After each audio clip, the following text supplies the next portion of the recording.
ये हमारे आज से हम लोग एसक्यूएल स्टार्ट कर रहे हैं। ये हमारा लैंग्वेज में फर्स्ट टॉपिक स्टार्ट हो रहा है। ये पहला आप लैंग्वेज पढ़ने जा रहे हैं। अभी तक हम लोगों ने जितना भी कोर्स में पढ़ा सारे पैकेजेस पढ़े। पैकेज का मतलब होता है रेडीमेड प्रोग्राम्स जो कि डेवलप कर करके आपको दिए गए हैं और एक स्पेसिफिक यूज के लिए बनाए गए। मतलब जैसे एमएस वर्ड था तो वो स्पेसिफिक यूज है उसका कि वो वर्ड प्रोसेसिंग के काम आता है। एमएस वर्ड का काम है उसके अंदर आप टाइपिंग कर सकते हैं, लेटर्स लिख सकते हैं, एप्लीकेशंस लिख सकते हैं। तो उसको इस तरीके से डिजाइन किया गया है कि आप टाइपिंग करें, बोल्ड करें, इटैलिक करें, उसको टेबल में सेट कर लें, मार्जिन सेट कर लें, पैराग्राफ बना लें। इस तरीके से उसको सेट किया गया है। कॉलम्स में डिवाइड कर लें। फिर एक्सेल की बारी आई तो एक्सेल को डिजाइन किया गया रिपोर्ट के फॉर्मेट में। एक्सेल्स में पैराग्राफ टाइप नहीं किए जाते, एक्सेल्स में उसको कॉलम के फॉर्मेट में टाइप किया जाता है, मैथमेटिकल फंक्शंस किए जाते हैं।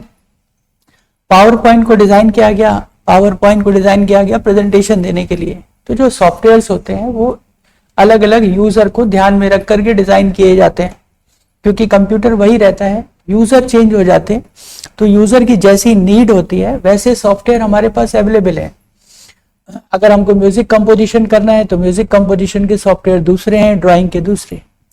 तो सॉफ्टवेयर्स का मतलब होता है यूजर की नीड के अकॉर्डिंग डिजाइन किए गए प्रोग्राम्स। अब ये प्रोग्राम्स बनते कैसे हैं? बनते हैं किसी लैंग्वेज की मदद से। तो लैंग्वेज सी है, C++ है, जावा है, पाइथन है, ये सब लैंग्वेजेस के नाम जिनके थ्रू इनको डेवलप किया गया है। जो डेटाबेस, जब आप डेटाबेस पर आएंगे, डेटाबेस का सॉफ्टवेयर हम लोगों ने एक्सेस पढ़ा। एक्सेस में आपने देखा GUI बेस था, ड्रॉप एंड डाउन था। मतलब हम लोग क्लिक करते हैं, क्रिएट डेटाबेस कमांड पे क्लिक किया, डेटाबेस का नाम आ गया, टेबल का नाम आ गया, फील्ड को सेलेक्ट करी, डेटा भर दिया, कंट्रोल W किया, फाइल सेव हो गई। रिलेशनशिप में क्या है, दोनों फाइलों को GUI बेस करके सामने लिया, ड्रैग किया और वो रिलेट हो गई। तो जो MS एक्सेस है वो पूरी तरीके से GUI बेस पैकेज है आपका। लेकिन जब हम लोग जाते हैं इसको नेट पर यूज करने के लिए जाते हैं, तब ये GUI के कमांड्स नहीं फॉलो हो पाते हैं। हमको उसको लैंग्वेज बेस में लिखना होता है, तभी हम उसको HTML वगैरह के साथ मर्ज कर सकते हैं, प्रोग्रामिंग के साथ मर्ज कर सकते हैं। तो इसीलिए हमारा स्ट्रक्चर क्वेरी लैंग्वेज है, SQL है। ये डेटाबेस, इसका भी काम है, ये RDBMS मतलब को सपोर्ट करेगा। DBMS डेटाबेस बनाने के लिए, RDBMS करने के लिए ये सपोर्ट करेगा। लेकिन रहेगा ये लैंग्वेज बेस, मतलब हम इसमें कमांड्स डेवलप करेंगे, उस कमांड्स के माध्यम से रिकॉर्ड्स फिलिंग करेंगे, ताकि हम लोग जाकर के उसको आगे, हम लोगों ने पढ़ा था RDBMS का काम है कि रिलेशंस करना, डेटा को शेयरिंग करना, डेटा को ऑनलाइन ले जाना। उसमें जब हम लोग ऑनलाइन उसको लैंग्वेजेस के साथ शेयर करेंगे तो हम लोग SQL के कमांड्स के माध्यम से करेंगे। इसके अलावा और भी बेनिफिट्स हैं जो हम लोग धीरे धीरे इस कोर्स में पढ़ेंगे।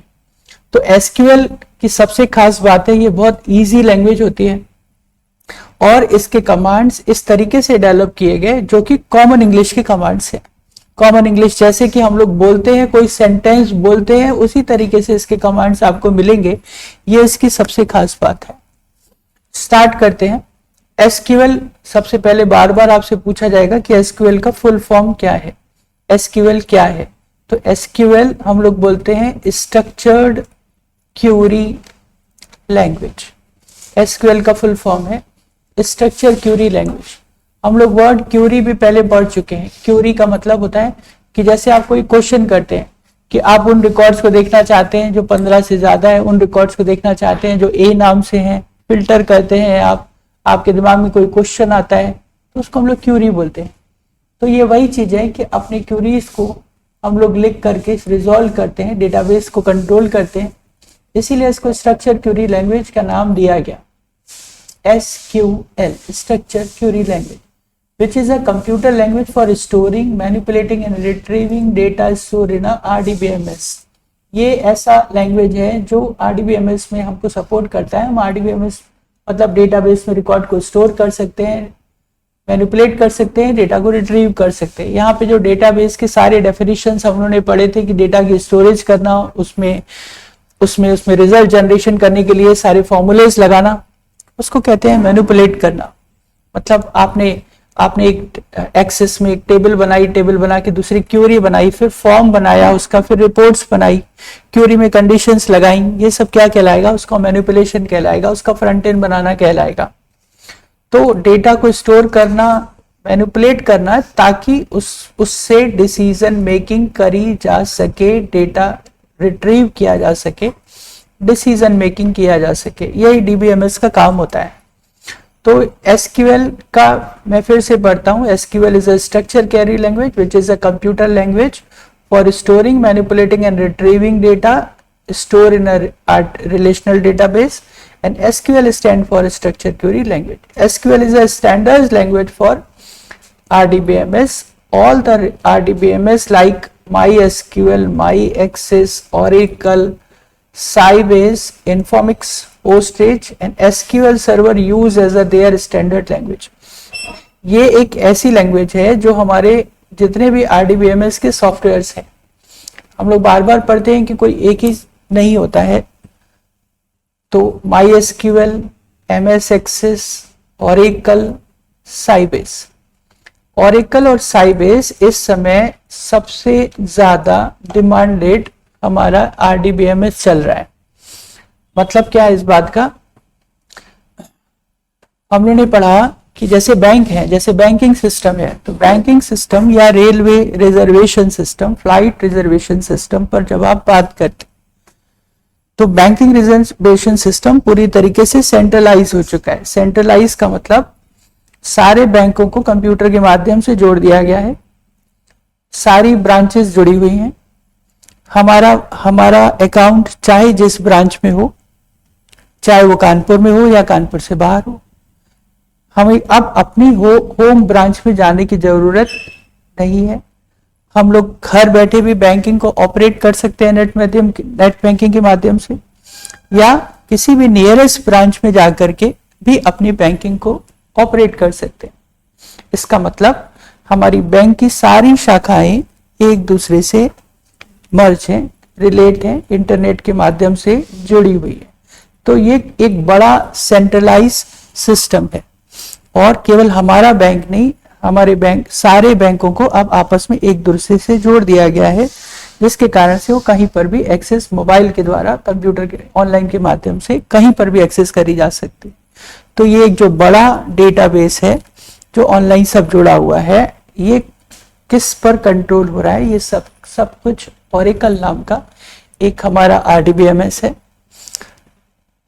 ओरेकल न कि केवल डेटाबेस को स्टोर करता है, बल्कि उसको सेंट्रलाइज करता है, रिलेशनशिप प्रोवाइड करने की फैसिलिटी देता है, डेटा की शेयरिंग करने की फैसिलिटी देता है, डेटा की सिक्योरिटी करने की एक्सेस देता है हमको। तो तमाम जितने भी फीचर्स हैं वो सब ओरेकल नाम का एक हमारा आरडीबीएमएस है, उस सपोर्ट करता है। तो जो सबसे ज्यादा यूज चल रहा है वो चल रहा है हमारा ओरेकल का, और उसके बाद साइबेस का। बहुत सारी कंट्रीज ओरेकल यूज कर रही हैं, बहुत सारी कंट्रीज साइबेस यूज कर रही हैं। तो हो सकता है आप कहीं पर पहुंचे तो आपको जानकारी हो कि जो डेटा है वो साइबेस पे रखा जा रहा है। साइबेस का मतलब एक सॉफ्टवेयर है, उसके ऊपर वो सर्वर बनाया गया है और उसके अंदर वो डेटा साइबेस नाम की कंपनी के डेटा में रखा जा रहा है। तो साइबेस, इन्फॉर्मिक्स, पोस्टग्रेस, एसक्यूएल सर्वर, ये अलग अलग टाइप के सर्वर्स हैं जो बनाए जा सकते हैं और उसमें डेटा रखा जाता है। जैसे हमारा डेटा जो है वो हमारे केवल कंप्यूटर पर है, लेकिन जब मुझे शेयरिंग चालू करनी होगी तो एक मेन कंप्यूटर बनाना पड़ेगा जिसके थ्रू सारे कंप्यूटर्स को आपस में कनेक्ट करना पड़ेगा। अब वो कनेक्शन लैन के माध्यम से भी, लोकल एरिया भी हो सकता है, वैन के माध्यम से वाइड एरिया भी हो सकता है, लेकिन कहीं ना कहीं वो एक मेन सर्वर पर स्टोर हो रहा होगा। तो वो जो सर्वर पर जो डेटाबेस है, जो सर्वर है, उसका नाम एसक्यूएल सर्वर भी हो सकता है, ओरेकल सर्वर भी हो सकता है, साइबेस भी हो सकता है, ये है। तो ये सर्वर है जो तो सर्वर कंप्यूटर को कंट्रोल करता है, डेटा शेयरिंग करता है, डेटा का ट्रांसमिशन करता है, वैन से जोड़ता है। तो सर्वर जब हम लोग बोलते हैं उसके पास तमाम चीजें आ जाती है, और उसका एक पार्ट होता है डेटा का फीडिंग, डेटा का भरना, जो हो रहा है किसके थ्रू? माई एसक्यूएल के थ्रू। तो माई एसक्यूएल के थ्रू हम लोग डेटाबेस उसको प्रोवाइड करते हैं, वहां से टेबल्स बनाते हैं और जो उसका फ्रंट एंड वगैरह है फिर वो बाद में डेवलप होकर के पूरा स्टोरेज होता है। अभी जब हम लोग थ्योरी पढ़ेंगे तो सर्वर्स के बारे में पढ़ेंगे। डेटाबेस सर्वर बनाया जाता है, नेटवर्क सर्वर बनाया जाता है, फाइल शेयरिंग सर्वर बनाया जाता है, मतलब कैसे फाइल की शेयरिंग होगी, नेटवर्क कैसे किया जाएगा, डेटा की सिक्योरिटी कैसे होगी, तो उसको हम लोग अलग अलग सर्वर्स बोलते हैं। प्रिंट सर्वर बोलते हैं। प्रिंट सर्वर का काम होता है कि अगर बहुत सारे यूजर्स बैठे होंगे तो अलग अलग प्रिंटर लगाने की जरूरत नहीं है। अगर इस पूरे लैब में हम सारे कंप्यूटर्स को जोड़ दें तो मुझे 1 या 2 प्रिंटर का जरूरत होगा, भले ही यहाँ पे 40 कंप्यूटर लगे हुए हों। लेकिन उस 40 में से 4 लोग एक साथ प्रिंट आउट दे सकते, तो किसका प्रिंट पहले निकलेगा? तो जैसे ही कमांड दिया जाएगा वो अपने आप क्यू बनती जाएगी और लाइन से प्रिंट आउट्स निकलते चले आएंगे। तो प्रिंट सर्वर बनाना पड़ता है ताकि प्रिंटिंग एक दूसरे से क्लैश न हो, राइट। तो वो इसलिए ये सर्वर की बात होती है। तो कह रहा है कि फिर से मैं इस लाइन को पढ़ रहा हूं कि SQL is the standard language for RDBMS and all the relational database management system RDBMS like MySQL, MS Access, Oracle, Sybase, Informix, Postgres and SQL Server use SQL as the standard database language, right? And they are using different delegates such as MySQL, Server Testing, TSQL, Oracle using PLSQL। ये क्या बता रहा है कि इस जब MySQL तो database को करेगा, लेकिन उसको उस पर जो प्रोग्रामिंग करी जाती है, मतलब कमांड्स बनाए जाते हैं, जो उसका फ्रंट एंड बनाया जाता है, जो उसका मेन्यू बनाया डेवलप किया जाता है, उसके लिए प्रोग्रामिंग जो बनाई जाती है। तो Oracle जो है वो PLSQL, हम लोग उसको बोलते हैं PLSQL, प्रोग्रामिंग लैंग्वेज। पीएल का फुल फॉर्म हो जाता है प्रोग्रामिंग लैंग्वेज। तो एसक्यूएल की खास बात यह है कि अभी तक तो ये कमांड एक तरीके से डेटाबेस को स्टोर करता था, लेकिन साथ साथ अब इसमें प्रोग्रामिंग के कमांड्स भी हैं जो लिख करके प्रोग्राम्स डेवलप करके भी उसको सपोर्ट कर देती है। तो उसको हम लोग आगे जाके बोलते हैं PLSQL। तो Oracle जो कंपनी है वो PLSQL उसको बोलती है। MS SQL जो है उसको TSQL बोलती है और MS SQL उसको जेट SQL बोलता है। ये टेक्निकल नेम्स हैं, कुछ आगे जाकर के हमको करेंगे, क्योंकि जिस समय हमने आपसे जब हम लोगों ने एक्सेस स्टार्ट किया था तो हम लोगों ने बार बार बात करी थी कि सर रिक्वायरमेंट कितनी है अपनी। मेन बात है कि हमारी रिक्वायरमेंट कितनी है। क्या हम बैंक का सॉफ्टवेयर बना रहे हैं, कि हम कंप्यूटर ITI का सॉफ्टवेयर बना रहे हैं, कि कंप्यूटर ITI की कोपा ट्रेड का सॉफ्टवेयर बना रहे हैं। जब हम बैंक का सॉफ्टवेयर बना रहे हैं तो मुझे वैन चाहिए, सारी बैंकें चाहिए, यूज डेटाबेस चाहिए, रियल टाइम अपडेशन चाहिए। रियल टाइम अपडेशन का मतलब कोई भी यूजर कभी भी बैंक में जाके पैसा निकाल रहा है, जमा कर रहा है, तुरंत अपडेशन चाहिए, राइट। क्या हम यूनिवर्सिटी का एग्जाम होल्ड कर रहे हैं? अगर हम यूनिवर्सिटी का एग्जाम होल्ड कर रहे हैं तो ऑल इंडिया लेवल पर पेपर हो रहा है, एक साथ पेपर हो रहा है, ऑनलाइन जनरेट हो रही है। तो डेटा है कितना? कि हम कंप्यूटर ITI का पेपर करवा रहे हैं। अगर हम कंप्यूटर ITI का पेपर करा रहे हैं तो क्या 3 ट्रेड का पेपर एक साथ करा रहे हैं? तो रिक्वायरमेंट अलग है, तब सर्वर 3 ट्रेड को सपोज करेगा। केवल कोपा का करा रहे हैं तब यूटिलिटी बिल्कुल कम हो जाती है। तो अगर यूटिलिटी बिल्कुल कम है तो शायद SQL Oracle पर जाने की जरूरत है ही नहीं, क्योंकि वो काम तो एक्सेल पर ही आराम से हो जाएगा। जब थोड़ा बड़ा जरूरत पड़ेगी, कंप्यूटर ITI की सारी ट्रेड्स को जरूरत पड़ेगी, तब एक्सेस की जरूरत, तब काम एक्सेस में हो जाएगा, तभी भी SQL की जरूरत नहीं पड़ेगी, क्योंकि ऑनलाइन करने की जरूरत है ही नहीं। क्या हम ऑफलाइन पेपर ले रहे हैं, क्या हम ऑनलाइन पेपर ले रहे हैं?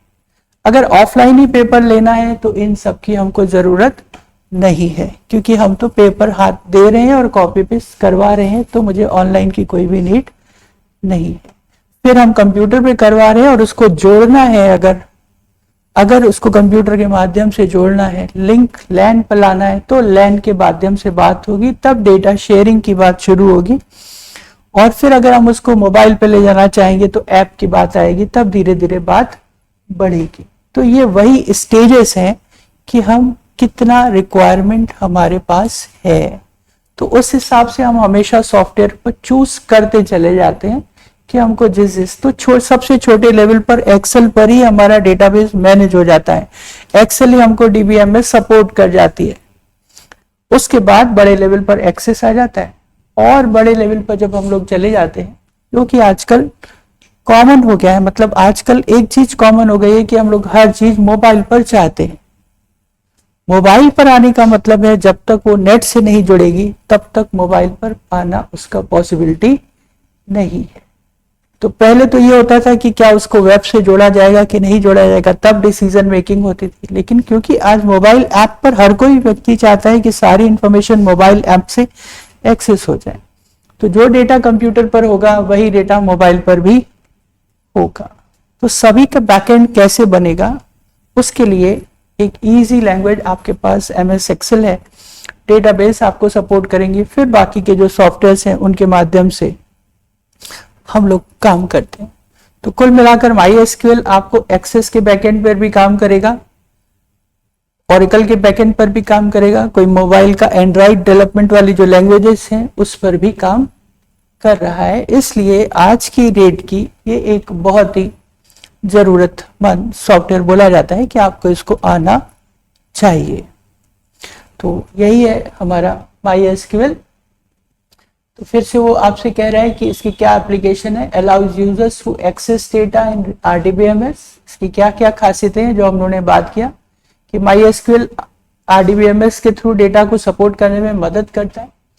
ये RDBMS पर डेटा को डिस्क्राइब कर सकता है, उसको मैनिपुलेट कर सकता है, एम्बेडेड कर सकता है अदर लैंग्वेजेस को, मॉड्यूल्स को, लाइब्रेरी को। मतलब जब आप इसको एंड्रॉइड के साथ लिंक करेंगे, जब आप इसको HTML के साथ लिंक करेंगे, जब आप इसको पाइथन के साथ लिंक करेंगे, तो भी उनकी जो लाइब्रेरीज हैं, उनके मॉड्यूल्स हैं, ये उसको सपोर्ट करती है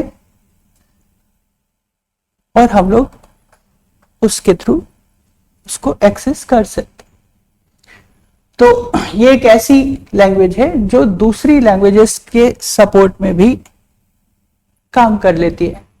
ये इसकी सबसे अच्छी खास बात है। तो जो अदर लैंग्वेजेस के मॉड्यूल्स हैं, लाइब्रेरीज हैं, उन पर भी ये चल जाती है और ईजिली हम लोग नेट पर कभी भी डेटाबेस को ड्रॉप भी कर सकते हैं, क्रिएट भी कर सकते हैं। उनको डेटाबेस आसानी से व्यू करी जा सकती है। स्टोर प्रोसीजर्स का मतलब है कि अब जो कमांड्स हैं उनको स्टोर करके रखा भी जा सकता है ताकि उसको फर्दर यूज किया जा सके। फिर से एक बार रिवाइज करते हैं कि एक्सेल का फिल्टर और एक्सेस की क्यूरी में क्या अंतर था। MS एक्सेल का फिल्टर एक ही बार काम करता है। जैसे आपने ऑटो फिल्टर कमांड दिया, आपने रिजल्ट देखा, जैसे ही आप दूसरा फिल्टर लगाएंगे तो पहला वाला फिल्टर हट जाएगा और दूसरा वाला फिल्टर लग जाएगा। हमको बार बार फिल्टर लगाने पड़ेंगे, टेम्परेरी होता है। उसको सेव करने के लिए एडवांस फिल्टर किया जाता है, लेकिन वो भी अपने आप अपडेट नहीं होता है। लेकिन एक्सेस में क्यूरी बन जाती है, वो क्यूरी जब फिल्टर कर देती है तो सेव रहती है, तब हमको बार बार फिल्टर बनाने की जरूरत नहीं होती है। जैसे हम लोग मेन डेटा में रिकॉर्ड भरते हैं, वो फिल्टर क्यूरी अपने आप अपडेट होता रहता है, राइट। इसका मतलब क्यूरी एक कमांड वो भी सेव हो जाता है, जिसके कारण वो ऑटोमेटिकली अपडेट होती रहती है। It is called procedure. अब हम लोग ने फिल्टर का या किसी भी कमांड का देने का कमांड को सेव भी कर लिया है। अब हमको वो कमांड बार बार देने की जरूरत नहीं है। एक्सेल में आपने एक बार फॉर्मूला लगाया, रिकॉर्ड भरे, जब आपने रिकॉर्ड भरे तो आपको एटलीस्ट कॉपी पेस्ट तो करना ही पड़ेगा। आपने 10 रिकॉर्ड भरे, राइट, फॉर्मूला लगाया, सेव कर दिया। अब आपने 10 रिकॉर्ड और भरे, तो अगर वो लाइन से रिकॉर्ड भरे हुए तो वो फॉर्मूला अपने आप आ जाता है। लेकिन अगर बीच में कोई भी एक गैप है तो आपको अगेन कॉपी एंड पेस्ट करना पड़ता है। एक कमांड तो कम से कम देना पड़ता है, कॉपी करके खुद से उसको पेस्ट करना, बाकी वो काम कर लेता है। लेकिन एक्सेस में क्या फायदा होता है, ऐसा कोई प्रॉब्लम नहीं है। एक्सेस में क्वेरी में सेव रहता है, जैसे जैसे रिकॉर्ड भरते जाइए वैसे वैसे अपने आप फॉर्मूला लगता चला जाता है। इसका मतलब फॉर्मूले को सेव किया जा सकता है, फिल्टर को सेव किया जा सकता है, मतलब कमांड्स जो भी बनाए जा रहे हैं, मैक्रो बनाया जा रहा है, उसको सेव किया जा सकता है। तो वही वो बात कह रहा है कि allow user to create, view, store, procedure and functions in a database. तो डेटाबेस का व्यू सेव किया जा सकता है, प्रोसीजर सेव किए जा सकते हैं, फंक्शंस या कमांड्स को भी सेव किया जा सकता है। अभी एक शब्द आएगा व्यू, मैं थोड़ा क्लास में इसीलिए आप लोग को बुला लेता हूं कि आप आ जाएं, क्योंकि जब ये लेक्चर में आपको डिलीवर करूंगा तब तो वहां पर खाली आप उसको नोट कर लेंगे, लेकिन जो बीच बीच में शब्द हैं उनका एक मीनिंग है जो वहां से नहीं समझ में आता जब तक हम लोग आगे पढ़ते नहीं है। तो एक शब्द है व्यू, डेटाबेस में कुछ शब्द आएंगे, व्यू आएगा, अब हम उसको प्रोसीजर बोलेंगे, फंक्शंस बोलेंगे। एक कॉमन भाषा में चीजों को हम लोग समझते हैं, लेकिन जब टेक्निकल आता है तो उसके वर्ड्स बदल जाते हैं। व्यू का मतलब होता है कि ओरिजिनल डेटाबेस यूजर को न दी जाए, उसका एक मिरर व्यू दिया जाए, ताकि कोई भी जना उस ओरिजिनल डेटाबेस को किसी भी समय डैमेज ना कर सके। लाइक बैंक्स में या कई जगह हमेशा यही होता है, जहां पर भी इंपॉर्टेंट डेटा है, अब फीस का डेटा है मान लीजिए, या फंक्शंस का डेटा है, परचेज का डेटा है, तो कभी भी ऑपरेटर्स को डायरेक्ट राइट्स नहीं दिए जाते हैं कि वो उसमें से चेंज कर दे। अगर जो भी ऑपरेटर है सेल करते समय अगर एमआरपी का उसको चेंज करने का ऑप्शन होगा तो वो एमआरपी चेंज करके डेटा को मैनिपुलेट कर सकता है। हमने आपको डेटा फीड करने को दिया, एमआरपी भरने को दिया, हम आपसे बोलते हैं कि यूजर का सेल रिकॉर्ड बढ़ाइए, तो आप रेट भर रहे हैं, तो रेट तो आप कम ज्यादा कर सकते हैं ना, तो डेटा मैनिपुलेट हो जाएगा। आप उसकी एमआरपी कुछ और लिखी होगी, आप एमआरपी कुछ और डाल देंगे, तो वेरीफाई कौन करेगा? तो यूजर के पास कौन सी चीजें उसको देनी चाहिए, कौन सी चीजें उसको नहीं देनी चाहिए, ताकि कोई भी उसको मैनिपुलेट ना कर पाए। और अगर वो मैनिपुलेट करता भी है, एमआरपी चेंज भी करता है, तो ऑथराइजेशन का ऑप्शन रहता है कि ऑथराइजर उसको चेंज करके वापस डेटा को सिक्योर कर सकता है। तो व्यू एक शब्द आएगा आगे जाकर के, जिसमें सारी फील्ड्स की बजाय कुछ फील्ड्स यूजर को दी जाएंगी जितना उससे मतलब होगा, और बाकी फील्ड्स नहीं भी दी जा सकती। इसको कहा जाता है मिरर व्यू। ओके, तो डेटा की सेफ्टी सबसे इंपॉर्टेंट है, डेटा की सेफ्टी जिस पर लगातार काम चल रहा है, तो उसके बावजूद हैकर्स हमसे ओटीपीज लेते हैं, रोज फ्रॉड्स की घटनाएं चल रही हैं, जितनी साइंस तरक्की कर रहा है, हमेशा कुछ लोग उसका मिसयूज हमेशा ही करते हैं, है ना। कोई भी चीज अच्छी बनती है तो उसका मिसयूज हमेशा बढ़ता ही है, लेकिन साइंस फिर उसको रोकता है, अच्छे यूजर्स सामने आते हैं, मिस यूजर्स को रोकना होता है। तो डेटा की सेफ्टी किस तरीके से करी जाए, जितना डेटा बढ़ता जाएगा उतना ही उसके सेफ्टी इशू भी बढ़ते चले जाएंगे। आपके पास एक डीबीए नाम का, डाटाबेस एडमिनिस्ट्रेटर नाम की एक हमारे पास कैरियर अपॉर्चुनिटी रहती है। हम अपने कोर्स के बाद एक सेपरेट डीबीए का कोर्स करते हैं, ऐसा भी होता है। मैं बार बार कहता हूं कि खाली कोपा करने के बाद बहुत सारे ऑप्शंस आपके पास अवेलेबल होंगे, प्रोग्रामिंग के, ऑपरेटिंग के, डिजाइनर्स के, साउंड मिक्सिंग के, वीडियो क्रिएटर के, डेवलपर के। उसमें से एक चैप्टर डीबीए का होता है। इतना लंबा लेक्चर ही मैं क्यों ही ले रहा हूं इसकी स्टार्टिंग पर, क्योंकि डाटाबेस की सेफ्टी, डेटाबेस का एडमिनिस्ट्रेटर, डेटाबेस का सर्वर बनाना कंपनियों में एक अलग ही पोस्ट होती है, जिसका काम ही होता है कि डेटा की सुरक्षा करना। सर्वर कैसे बनेगा, कहाँ स्टोर होगा, कैसे एक्सेस होगा, समय पर अवेलेबल होगा कि नहीं होगा, और उसकी सिक्योरिटी कैसी होगी, ये काम किसका होता है? डीबीए का होता है, डाटा बेस एडमिनिस्ट्रेटर बोलते हैं उसको, और उसकी सैलरी बहुत अच्छी होती है। तो ध्यान दें, ये पूरा एक टॉपिक है आरडीबीएमएस, आपको जितना पढ़ सके पढ़ने की कोशिश करिएगा। आगे की क्लासेस में एक डीबी का, डाटाबेस का एक अलग ही पूरा का पूरा चैप्टर होता है जिसको हमको पढ़ना होता है। तो फिलहाल अभी स्टार्टिंग हो रही है MySQL से।